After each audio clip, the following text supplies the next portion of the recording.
Imagine that you are preparing for an upcoming exam. Do you spend most of your time reading over your textbook and course notes, or do you spend most of your time testing yourself on the material? Many students list rereading as one of their most important study strategies.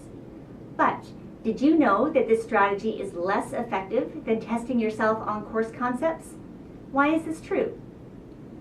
First, when we rely on rereading material, it is easy to incorrectly identify what we know and what we don't know well.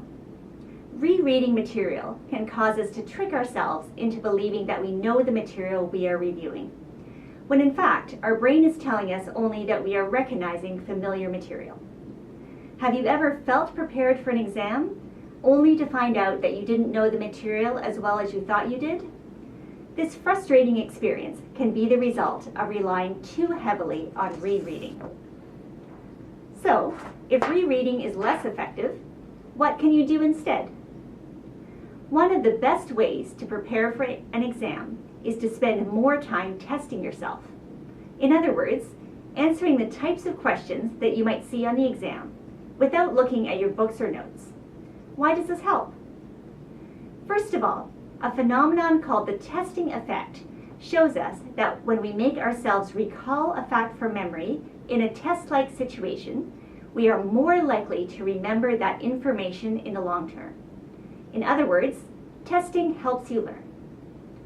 Secondly, self-testing gives you a clearer picture of what material you already know well and what you still need to understand better. This allows you to focus your study sessions more effectively, spending your time in the ways that will benefit your learning most. So, the research on learning tells us that self-testing is an effective way to use study time. What are some ways to put self-testing into practice? First of all, take full advantage of self-study questions included in your textbook or provided by your instructor.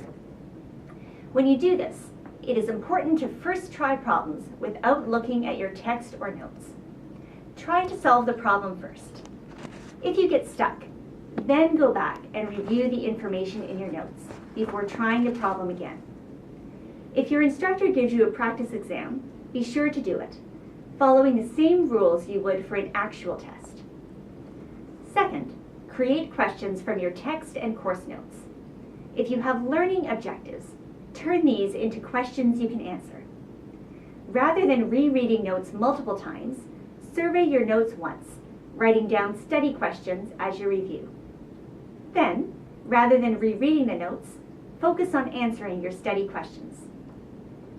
Third, create and use flashcards. Review the flashcards regularly, but review items that you know well less often. Reviewing regularly with some time between reviews takes advantage of a principle called spaced repetition. And fourth, work with a study group to create practice tests. To review, in this video you learned that self-testing is more effective than rereading. You also discovered some ways to use self-testing in your study routine. If you want more in-depth information about self-testing, click on the link in the description to access an online workshop that will help you use self-testing to study smarter, not harder.